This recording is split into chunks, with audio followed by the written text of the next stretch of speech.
Hello everybody and welcome to the telecast this evening. I am Mark Lazar and we're going to jump right into one of our top stories. That is the treatment of veterans in the country today. Veterans, they're hailed, we love them, that's great for them, but that doesn't put food on their table. They need treatment and care, and we're not supplying that to them, and really the American government's not holding up their end of the deal. We've been given the short end of the stick since the end of the Revolutionary War. This has been a current issue in our country, and President Obama is appalled by it, along with most of our citizens here. The VA and their mistreatment of veterans for the former soldiers is like they don't even have health care. They fought for the country, so now you would think they deserve to be taken care of at least health-wise. But that is not the case at all. These horror stories of waiting lists and deaths because they were not treated quick enough are happening coast to coast. One of the most recent reports is out of Phoenix. The story was broken by the Daily Press writer Paul Cook. He says recent reports of secret wait lists that led to at least 23 deaths at a Phoenix, Arizona VA medical center shows that the VA has forgotten our veterans. These same men and women who have never broken their promise to our government have broken their promise to these same men and women. The veterans trusted them with their health care, and they were turned down and on an illegal wait list, guaranteed that they would never get the proper medical treatment that they deserve. Our government has forgotten the finest men and women in this nation, the men and women who stand up and took the bullet for this country, and now they deserve this treatment. It has been more than a month since the Phoenix VA scandal broke, and no one has been held responsible for this tragedy. Veterans have been on a long enough waiting list, and they deserve the VA that will keep the commitment that they made to our veterans. They deserve leaders who will stand up and fight against a broken and corrupt healthcare system. As before mentioned, this isn't the first time that our vets have been given the short end of the stick. The Revolutionary War was the first time. In 1776 it began, and the government sought to encourage enlistments, and they got them. And they guaranteed things, and they guaranteed pensions and stuff. And many soldiers after the war in the 1780s were not granted this. Only about 3,000 Revolutionary War veterans ever drew any pension, and it was limited to those who had been disabled, and the payments were... War after war in this country, the veterans have been given the shaft, and World War II is our next example, and World War II is no exception. In 1946, the VA had beds for about 82,000 patients, but the VA rolls swelled to 15 million in just a few months, and the hospitals were virtually all swamped. There were 26,000 non-service related cases also on the waiting list. The VA was building new hospitals, but had money for only about 12,000 more beds. They came too few too late. Health problems associated with atomic radiation also had received belated attention. The Radiation Exposed Veterans Compensation Act of 1988 authorized disability compensation for veterans suffering from a number of diseases associated with radiation 42 years after the exposure. This specifically included veterans claiming exposure to atomic radiation during the detonation of the nuclear test devices or during the U.S. occupation of Hiroshima and Nagasaki between September 11, 1945 and July 1, 1946. Now fast forward 20 years to the Vietnam War. This had a major difference though because of the advances in technology and the advance in medical treatment which saved the lives of many who would have died in previous wars. There were issues of Agent Orange which took many years to address. At first, the only allowance claims related to Agent Orange were for a skin rash. The VA waited until 1991 to recognize the claim purposes. Two other denominator of veterans getting the shaft has clearly been shown in different ways throughout the last 200 plus years in this country. Back on May 23rd on the Comedy Central, Jon Stewart had a 5-minute trip down memory lane where he made light out of this issue but ended in a serious tone about bipartisan mistreatment of our vets. As he said, it's been happening forever. You can't blame it on Obama, you cannot blame it on our previous president George W. Bush, and you cannot blame it on Democrats or the Republicans. It's everyone. If anyone deserves to be taken care of, it is the American veteran. And I think most of us, including myself, would be more than happy for some of our taxpayer money to go towards their health care. Instead, a lot of the money is going towards people who never worked a day in their life, who have lived off the system and take advantage of the system. Most of these people need the assistance and they have a disability, and that's fine. But some of these people are shameless bottom feeders of American society, and they are getting the treatment right away, as vets who worked his or her whole life get sicker and sicker, and their name works its way up a list as their life dwindles away. Hello, I'm Brent Hudak, and welcome to a topic that is nagging many Americans in our society today: gun violence and gun control. So with that being said, who does this affect? Well, this affects many Americans because anybody can get into an altercation with gun violence. Therefore, with events like Sandy Hook Elementary School shooting, lots of Americans are asking the government to put a ban on many different types of firearms, specifically assault rifles. Then there are many Americans that argue if you take away our firearms, it's against the Constitution, which is true, but this law in the Constitution, also known as the Second Amendment, has been in place for over 200 years, and some things are subject to change. Although the real question is, what is a better society? One with guns or one without guns? Many would say without guns, but actually a society with guns is safer. To prove my point, a society with guns is safer because in 1976, the Washington, D.C. City Council passed a law prohibiting residents from possessing handguns and required all firearms in private homes be 1, kept unloaded, and 2, rendered temporarily inoperable via disassembled or installation of a trigger lock, therefore meaning disassembled your gun. Years in which D.C. handgun and trigger lock was in effect, the Washington, D.C. murder rate averaged 73% higher than it was at the outset of the law. Also, to prove my point even more, in 1997, Britain passed a law requiring civilians to surrender almost all privately owned handguns to the police.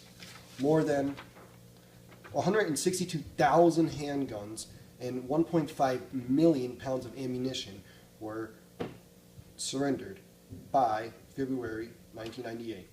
Using the records of firearms held on firearms certificates, police accounted for all but fewer than 8 of all legally owned handguns in England, Scotland, and Wales. From the results of the gun control law, the homicide and robbery rates increased drastically. One of the larger points, though, that many Americans are trying to make is that robbers don't know if someone has a handgun in the house in America, whereas robbers in England are almost sure that there is no handgun in that household they plan on robbing. Therefore, guns actually do create a safer society in America. The next part of gun control and gun violence I would like to talk about is what are we as people of the United States doing to solve the problem of not letting guns getting into the wrong hands. The first thing every arms dealer does before he sells a gun is he does a background check. And they have to follow a certain set of rules before selling to customers. With that being said, it is illegal and punishable up to 10 years in prison for the following people to receive, possess, or own a handgun. People who cannot possess these firearms are people who were convicted of a crime, someone who was dishonestly discharged from the military, an illegal alien, someone who denounces their American citizenship, and the list goes on. With all that being said, America does have a huge list of people who cannot obtain or even receive firearms. Many Americans want to ban assault rifles, but they don't realize that assault rifles in America only make up of 1.7% of all guns in America. In 2005, a Gallup poll found out that 67% of people who own firearms use it for protection, 66% use it for target practice, and 58% use it for hunting. And for those who own assault rifles, they have to get their gun checked up on very often because the NRA requires it, as they have some certain set of rules for that particular matter, but they also require that you have many special permits to obtain these assault rifles, and those permits are very expensive. Now, my personal opinions on guns, since I have target practice before, is that they are fun to shoot, but they can easily injure someone. Also, for private people, they are good to have too because they can offer great protection for people who live in bad neighborhoods. So with all that being said, guns are fun, but can also hurt and protect all at the same time. Before I ended my investigation on gun control and gun violence, I interviewed someone who always has a say on what happens in America, Barack Obama.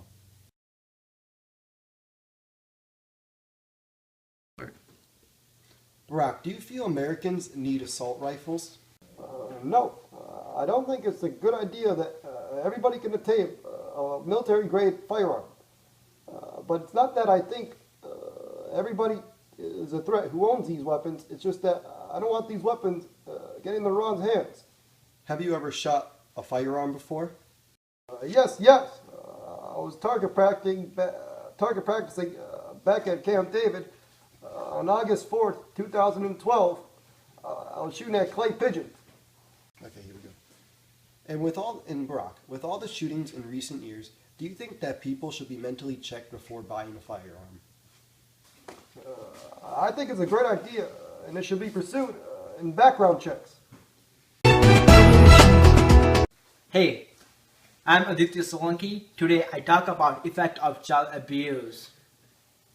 Abuse is like mental, emotional, physical, or sexual injury to a child or a failure to prevent such injury to a child. There are 4 types of abuse: physical, sexual, emotional, and mental. What is a physical abuse? Which is 90% of all substantiated case of a child abuse, is the most visible form of abuse and may be defined as any act which results in a non-accidentally determined or a physical injury. Inflicted physical injury most often represent unreasonable severe corporal exploitation of child abuse. A sexual abuse involves a continuum of behavior that range from verbal, non-physical abuse to forcible touching, obscene, firstly acquaintance to year of ongoing abuse by a relative or a family member to rape and or expositional through prostitution and pornography. Emotional abuse of a child, commonly defined as a pattern of a behavior by parents or caregiver that can seriously interfere with a child's cognitive, emotional, physical or social development. Child nectar is depicted in a meeting a child designates. Furthermore, child nectar is the failure to provide basic physical health care, supervision, nutrition, emotional or education. Society generally believes there are necessary behaviors a caregiver must provide a child in order for the child to develop physically, socially, and emotionally. I'm telling my brother's story, who came to India when he was in 6th grade for learning, for education. In Indian school, he is living in his boarding school with the teachers, but the teachers are not as good as they in America. The teachers used to beat the child if they don't do homework, or they can break their finger if they make a noise. By watching those stuff, it's like abuse, a physical abuse going on, and there are like few children who like to run away from that school, but Afterwards, they was victim of human trafficking. That was it. This is my body and it belongs just to me. I have knees and elbows and lots of parts you see. Other parts I have are not in open view. I call them my private parts. Of course you have them too. Mom and Dad once told me I was their little gem, and if someone hurt me, to always come to them. One day when we were visiting my Uncle Johnny's house, I was playing with some toys, quiet as a mouse. My uncle's friend came over and sat down next to me and touched me in that place that no one else can see. I got so scared, I froze and just stayed where I sat. I thought, this is my body. Why did he do that? He said it's our secret and told me not to tell. But I ran away real fast and then began to yell. I told my mom and dad what had just taken place. They said that I was really brave and then each kissed my face.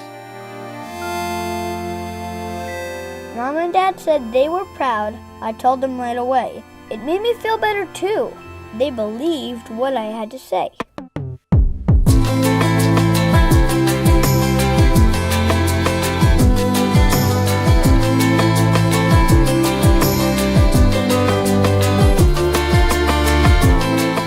I learned if I was too scared to tell my mom or dad.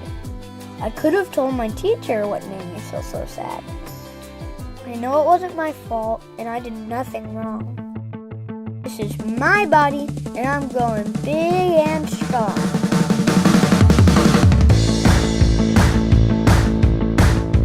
Your body belongs to you. If someone touches you in your private parts, you should tell mom or dad or a teacher right away. Everybody has private parts. Boys have a penis and girls have a vagina. If anyone touches them, tell your parents or a teacher right away and try to use those words. After all, not everyone knows what a wee-wee is. You should never keep secrets from mom or dad. Even if someone you love and trust wants to keep a secret with you, you should tell your parents. You shouldn't take gifts from someone when mom and dad aren't around. You should ask your parents if it's okay first. If the person giving you a gift is a stranger, you should get away from them quickly and find your trusted grown-up.